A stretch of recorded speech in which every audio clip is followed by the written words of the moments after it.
Salvite. Today we're going to do something a little different. You guys are going to watch me kind of go over this National Latin exam from 2016, I believe, and you guys are going to answer some questions as I go over it. So pay attention. I'll try to make this as brief as possible. All right, so let's dive in. So number one, all the answers are just different subjects, and we know MUS means we. So number one is D. Number two, the infinitive likes to pop up. They are not able to remove. So you see that ERE or ARE form? It's two. Number three, pronouns are always tough, but this is the pronoun for us. It could be we, but that's not one of the options here. It says, did you hear us in the shop? Number four, how many columns do you see in this picture? So we look at the picture and I see three. And we know B is the Latin word for three. C is four, D is five, A is two. So B is their answer here. Okay, number five is tough. Anytime you have a noun ending, you have to kind of translate around it. So Titus, which is a name, is demonstrating or showing the book. And so the only logical one would be to my friend. Is showing the book to my friend. All right, neque, that's just neither nor.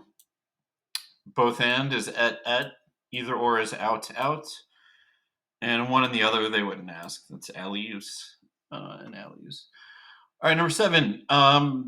They have taken the future tense off, so they wouldn't ask this, but it's C, they will love. All right, number eight is just vocab. Quid means what? Okay, number nine is a weird one. Marcus speaks something to his brother. And so salute, you might be thinking like Solway, and so greets is the best answer. Greets is the best answer. Okay. Number 10, numquam just means never.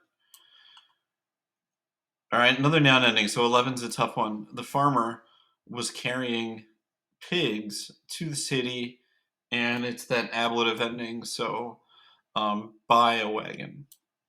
All right, it could be two, but in the context of the sentence, D is the correct answer. All right, number 12, errant. That's just the past tense of to be, were. Number 13, the exclamation point is your hint here. This is something to do with commands. So it's send, and it's a singular command. So we want just one student. And so what this is the vocative case. And they love this to pop up. So a US noun, if you're talking to somebody, like you're saying, student, send to me many letters, that US turns into an E. And so C is the correct answer here. That's probably the hardest one so far, but that's what's called the vocative. Any US noun goes to E if it's someone being addressed. All right, number 14. Altas describes, that's accusative plural, and this is also accusative plural. You could also just kind of translate, like the soldiers seek tall trees in the forest. Kind of tough vocab there, but all right, 15, noli carere, and also this gives you a hint. It's a negative command. B, don't run. 16, quam, followed by an exclamation point, is how. 17, the word for between, is inter. Prope is near. C is in or into. And trans is across. Okay, 18 is a really tough one. The citizens were shouting with great anger. So with great anger, which you might be able to translate, shows how the citizens were shouting. All right, you don't need to know Roman numerals this high anymore. It's just 1 through 100. But the answer here is 744. All right, what article of clothing is the boy in the picture wearing? It's not a toga, and the stola is a woman's dress, and the palla is a woman's wrap. So it's a tunic, which is the most common thing for Romans to wear. Okay, 21. Who defended the bridge? Bridge guy, Horatius. This guy they wouldn't ask about. This guy put his hand on fire. and Cincinnatus was the farmer. All right, and so what creature did Minerva transform Arachne? We just did an Ed puzzle on this. It's a spider. You might also just be able to figure that out because arachnid. All right, the teacher says, now open your books. This is kind of tough because open is not a very common vocab word. So D, open the books. All right, Pompeii is in Italy, so that is 3. 1 is Hispania, 2 is Africa, and 4 is Greece. All right, what is the equivalent of I do something for you, you do something for me? I don't think it's in wine there is truth. I don't think it's to the stars through difficulties. It's not seize the day, but D, quid pro quo. What for what? All right, what group of citizens met in the Curia? That's the Senate House, so we'll go C, senators. Roman goddess was the twin of Apollo. Kind of a tough mythology question. It was Diana. Diana and Apollo were twins. Okay, what part of your body would you use to carry out the following things? To see is the most common one. They all kind of mean to see. And so I don't think you see with your feet.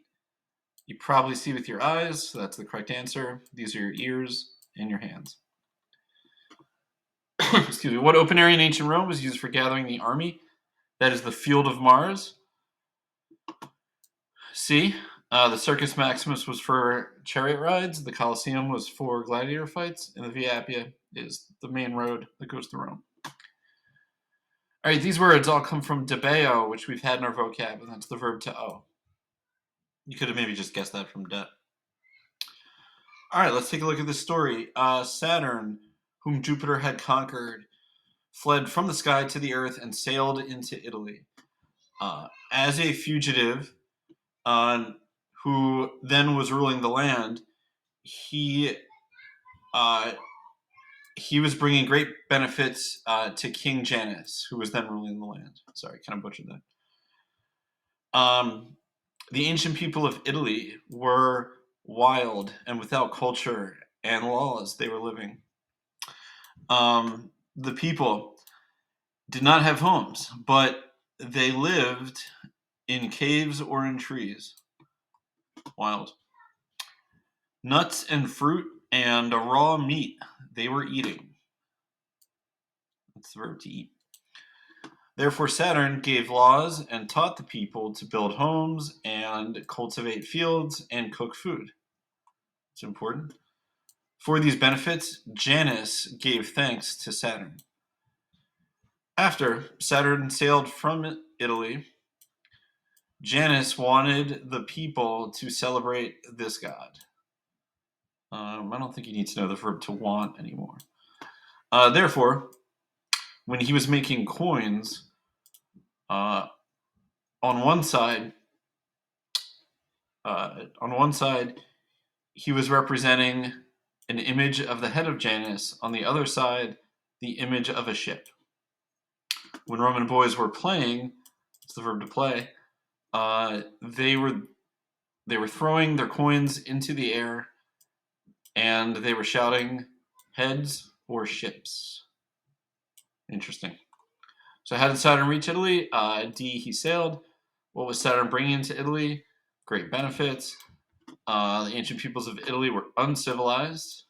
Where were the people living? They were living in caves. How did Saturn help the people of Italy? He taught them skills. Gratias, you should be able to get that, was thanking. Best translation of this, Janus wanted the people to honor this god. Yeah. That's kind of a tough one. What was the best translation for capitis Yanni? Those are both genitive forms of Janus's head. Why were they tossing coins? They were playing a game. And how did the Romans put a ship? Why did they put a ship on the back?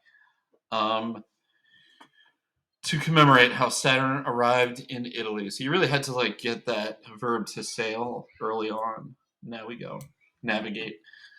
All right, cool. Thanks for listening. And I will see you guys soon. Walite.